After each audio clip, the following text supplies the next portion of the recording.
Welcome back to another technical deep dive here in the debug zone. Today, we're tackling a big question and breaking it down with insights from other users. Hopefully, this clears up some misconceptions and helps you get the answer you need. So, buckle up, stay a little curious, and let's jump right in.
And that's a wrap.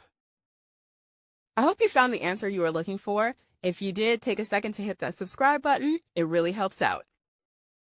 And let me know in the comments which solution worked best for you. See you next time in the debug zone.